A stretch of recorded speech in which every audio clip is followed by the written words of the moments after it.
تصور کیا کرنا ہے؟ یہ واقعہ میں نے اس لیے بیان کیا آپ کو سمجھ آ جائے. اللہ میرے ہر پانی کے قطرے کے ساتھ جو میرا گناہ ہے وہ دھل رہا ہے، دھل گیا ہے، اور اللہ دھو دے. اور اس دعا کی برکت سے پانی کے ہر قطرے کے ساتھ، سچ بتاؤں کتنے لوگ مجھے ملے. میں اس بیت الخلاء کے اس عمل پہ، روحانی غسل پہ، میں نے کتابچہ ہے، ہمارا کتابچہ ہے.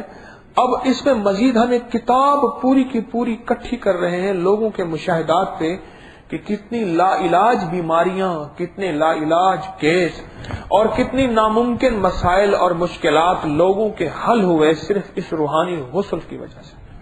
اور ان میں وہ لوگ بھی شامل ہیں جو جو غلاظت، نیٹ کی خباثت اور نیٹ کی نحوست چھوڑنا چاہتے تھے، ان میں وہ بھی شامل ہیں. ان میں وہ بھی شامل ہیں جو ایسا گناہ چھوڑنا چاہتے تھے جس کا علم اللہ اور بندے کے درمیان. ان میں وہ بھی شامل ہیں جو ایسا عیب چھوڑنا چاہتے تھے جو زندگی میں چھوٹ نہیں رہا. ان میں وہ بھی شامل ہیں جو زندگی کو پاکیزہ کرنا چاہتے تھے روحانی غسل سے ہو گئے.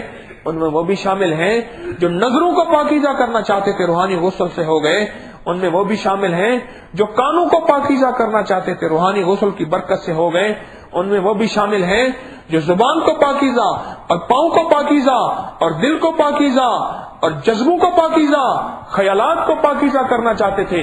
روحانی غسل کی برکت سے اللہ نے من کو پاکیزہ کر دیا، تن کو پاکیزہ کر دیا. روحانی غسل تو ویسے ہی کرتے ہیں نا. ارے غسل سے بیماریاں لا علاج دور ہوئی، روحانی غسل سے لا علاج بیماریاں دور ہوئی.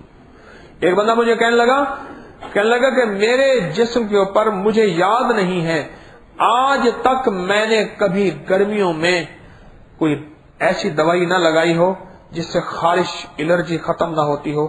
پرانی بیماری تھی اور مجھے ڈاکٹر کہنے لگے کہ ایسے لوگوں کو جلد کا کینسر ہو جاتا ہے، یہ اس کا آخری سٹیج یہی ہوتی ہے. کہنے لگا مجھے سال ہو گئے جب سے بچپن میں میں نے شعور سنبھالا، میں نے اسی بیماری کو دیکھا، اسی بیماری کو پایا، اور میں نے روحانی غسل کرنا شروع کیا اور کہا کہ روحانی غسل کرتے کرتے اب عالم یہ ہے. اذان کا جواب دے دیں. میں کیا بات کر رہا تھا؟ کہنے لگے جلد کی بیماری. کہا میں نے روحانی غسل کرنا شروع کر دیا، کرتا رہا اور کیا موسم آنے سے پہلے. ابھی گرمی نہیں آئی تھی اور گرمی میرے لیے آخر ہوتی تھی. چادریں بھگو کے اپنے بدن پہ لپیٹتا، ہر وقت پانی تر. اور کہا کہ جلد بعض اوقات پانی سے نرم ہو جاتی تھی لیکن اندر کی جلن نہیں جاتی تھی. اور کہا کہ روحانی غسل کا یہ فرق پڑا اور یہ برکت ہوئی کہ روحانی غسل کی برکت سے اللہ پاک جل شانہ نے آئندہ موسم میں، اب وہ کہنے لگے کہ میرا 2 گرمیاں گزر گئی ہیں، یعنی 2 گرمیوں کے موسم گزر گئے اور 2 گرمیوں کے موسم میں مجھے کوئی احساس نہیں ہے کہ میری جلن ہے یا نہیں ہے اور مجھے تکلیف ہے یا نہیں ہے، کچھ بھی نہیں. ایک صاحب مجھے میرے، ان کو چھینکوں کا طوفان اٹھتا تھا، الرجی کی گولیاں ہر وقت کھاتے تھے اور ویکسینیشن الرجی کی کروا چکے تھے لیکن چھینکوں کا طوفان ختم نہیں ہوتا تھا. کہنے لگے روحانی غسل کیا، چھینکیں میری ختم ہو گئی ہیں، دماغ خالی ہو چکا تھا، نظر ختم ہو چکی تھی، کھایا پیا ہضم نہیں ہوتا تھا اور خاص طور پہ یادداشت پہ نظر پڑی تھی، دماغ اور یادداشت پہ. اللہ پاک نے چھینکوں کا طوفان ختم کر دیا. یہ دعا پڑھتے ہی تصور کریں نہر میں نہا رہے، ٹیوب ویل میں نہا رہے، ندی میں نہا رہے، چشمے پہ نہا رہے، شاور پہ، نلکے پہ کپ بھر کے ڈال رہے.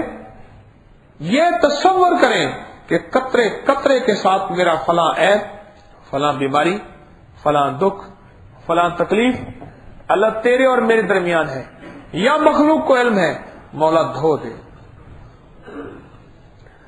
ایک صاحب کہنے لگے ابا جی جب بھی آتے تھے ہر بندہ کوئی اس کونے میں دبک گیا، کوئی اس کونے میں چلا گیا اور بہت زیادہ گالیاں دیتے تھے، بہت زیادہ. مجھے ہائے ایک خاتون نے روتے ہوئے کہا کہ اپنے شوہر سے جائے نماز چھپا کے لے جاتی ہوں، ساری رات نیٹ اور پھر گندی گالیاں اور جائے نماز کو دیکھ کے ان کو غصہ آ جاتا ہے، جائے نماز کو دیکھ کے غصہ آ جاتا ہے۔ یہ خباثت اور غلاظت نیٹ کی ایسی ہے، یہ آنکھوں کے سامنے پردہ ڈال دیتی ہے۔ اوہو، جس طرح فرمایا نا، بدعتی کو آخری وقت تک توبہ نصیب نہیں ہوتی اور وہ بغیر توبہ کے مر جاتا ہے۔ کیوں؟ وہ بدعت کرتا اس لیے کہ نیکی ہوتی ہے نا۔ اسی طرح اس بندے کی آنکھوں میں شیشہ، اور ایسا شیشہ ہوتا ہے، اللہ کریم ہے، ہٹا دے تو ہٹا دے، ورنہ آخری وقت تک اسی شیشے میں چلا جاتا ہے۔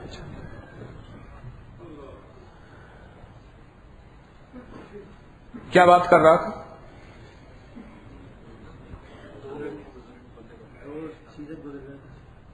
ہاں؟ بچے ڈر جاتے تھے، ابا جی آئیں گے ابھی گالیاں دیں گے، گندی گالیاں دیں، سوا من کی ہے گالی، تو کہنے لگے ہم نے ابا جی کا تصور کر کے روحانی غسل کرنا شروع کر دیا۔ ابا جی گالیاں نہیں دیتے تھے، میری طرف غور سے سنیں اور دیکھیں، ابا جی گالیاں نہیں دیتے تھے، ابا جی کا اندر ایک شیطان ہے، وہ گالیاں دیتا تھا۔ ہر انسان کے ساتھ ایک شیطان ہے نا، اور اللہ نے انبیاء کے شیطان کو مسلمان کر دیا۔ ہر انسان کے ساتھ ایک شیطان ہے، یہ شیطان اس کی گالیاں دیتا ہے، اصل زبان اس کی ہوتی ہے۔ ہر انسان کے اندر شیطان، وہ ابا جی گالیاں نہیں دیتے تھے، ابا جی، وہ شیطان گالیاں دیتے تھے، ابا جی گالیاں نہیں دیتے تھے۔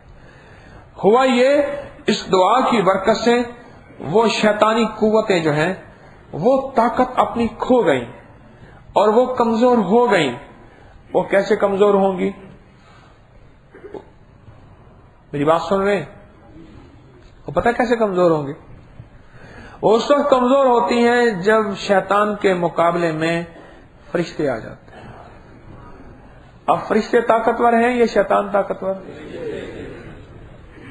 کیوں؟ شیطان کے ساتھ اللہ نہیں ہے، فرشتے کے ساتھ اللہ ہے۔ اللہ اللہ اللہ فرشتوں کو سامنے کر لیتے ہیں، فرشتوں کو سامنے لا کے اللہ کہتے ہیں آپ فرشتوں جاؤ اس کی حفاظت کرو۔ کیوں؟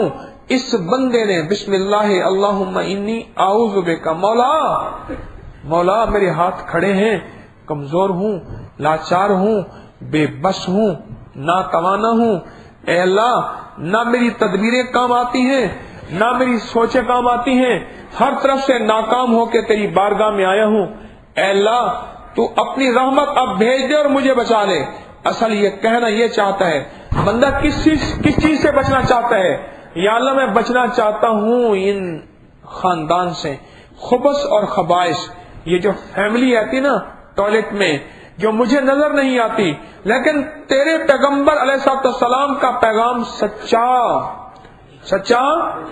کیونکہ پیغمبر سچا، میرے آقا مدینے والے کا میسج پیغام سچا، سچوں کے سچے نے یہ فرمایا ہے، سچوں کے سچے نے یہ فرمایا ہے۔ کیا فرمایا ہے؟